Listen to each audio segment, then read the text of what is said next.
Halo teman-teman, jadi kesempatan kali ini saya ingin melakukan pemeriksaan lagi untuk alat-alat keselamatan teman-teman. Terkhususnya tapi hari ini untuk lifebuoy teman-teman. Jadi saya akan ajak teman-teman apa aja yang harus kita periksa dan bagaimana kita cara melakukan perawatannya teman-teman untuk lifebuoy, dan apa aja peraturan-peraturan mengenai lifebuoy sesuai dengan SOLAS teman-teman. Jadi ikutin terus teman-teman ya. Lifebuoy adalah salah satu alat keselamatan di atas kapal yang dapat digunakan dan menolong ketika orang jatuh ke laut.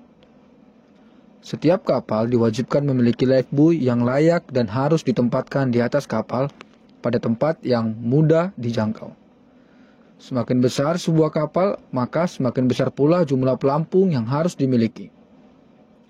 Berat lifebuoy di kapal tidak boleh kurang dari 2,5 kilo untuk yang ditempatkan di mendek, sedangkan yang dilengkapi dengan signal MOB atau Man Overboard beratnya tidak boleh kurang dari 4 kilo. Untuk jumlah lifebuoy di atas kapal berdasarkan SOLAS itu tergantung dari jenis kapal itu sendiri. Teman-teman boleh lihat di gambar ini teman-teman ya.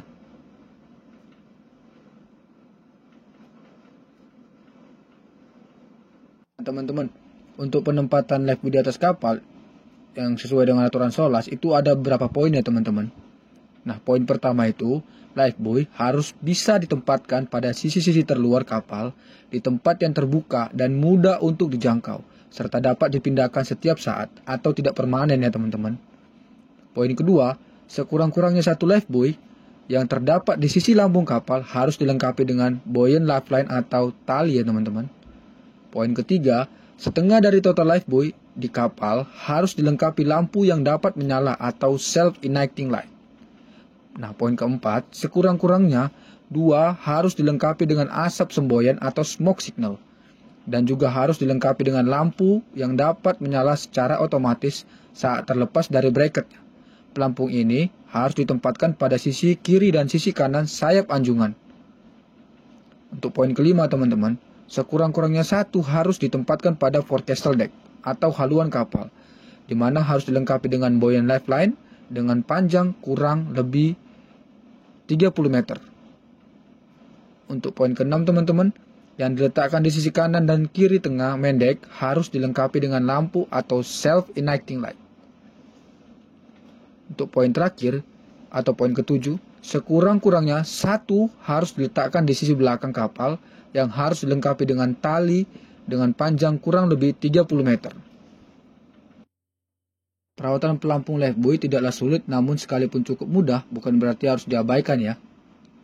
Yang bertanggung jawab dalam perawatannya adalah Volume 3 atau Safety Officer ya teman-teman. Karena Safety Officer ini adalah officer yang bertanggung jawab untuk semua alat-alat keselamatan di atas kapal. Nah, berikut adalah beberapa poin untuk melakukan perawatan pada lifebuoy teman-teman. Yang pertama, pastikan retro reflective tapes masih dalam keadaan bagus. Jika sudah terkelupas ataupun tidak dapat lagi memantulkan cahaya dengan baik, maka reflektifnya harus diganti ya.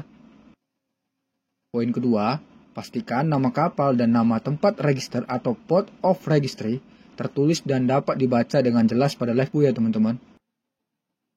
Poin ketiga, pastikan tali atau grab line secure masih dalam kondisi yang kuat dengan diameter tali tidak boleh lebih atau kurang dari 9,5 mm, serta panjang tali adalah 4 kali diameter luar dari lifebuoy tersebut.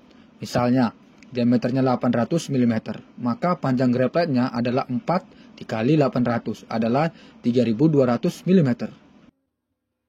Untuk poin keempat, untuk pelampung yang disertai tali, pastikan panjang talinya sesuai dengan aturan dalam SOLAS ya teman-teman, yaitu 30 meter kurang lebih.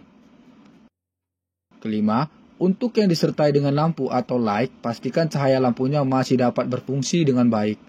Dan sebaiknya periksa secara berkala termasuk tanggal expire-nya. Lampu pada lifebuoy harus disertai dengan sertifikatnya. Sebab beberapa inspektor ketika menginspeksi kapal akan memeriksa sertifikat tersebut. Jadi jangan lupa ya teman-teman. Poin ke-6, pastikan berat lifebuoy tersebut tidak kurang dari 2,5 kilo. Sedangkan lifebuoy untuk MOB beratnya harus tidak boleh kurang dari 4 kilo. Karena dulu saya juga pernah menghadapi inspeksi seperti itu teman-teman. Jadi harus diperhatikan ya teman-teman. VSC sering memeriksa itu, khususnya lifebuoy yang disertai dengan MOB. Itu tidak boleh kurang dari 4,5 kilo teman-teman. Untuk poin ke-7, pastikan semua pelampung yang ada di atas kapal memiliki sertifikat. Nah, ini poin terakhir teman-teman. Teman-teman harus pastikan warna dari lifebuoy tersebut masih terang ya, yaitu orange untuk high visibility. Nah, itu dia teman-teman untuk perawatan dan aturan-aturan mengenai lifebuoy di atas kapal yang sesuai dengan SOLAS teman-teman. Jadi, untuk video kali ini itu aja yang bisa aku bagi. Sampai ketemu di video berikutnya. Jangan lupa like dan subscribe teman-teman, biar saya semakin semangat lagi untuk membuat video. Terima kasih, sampai ketemu lagi. Bye-bye.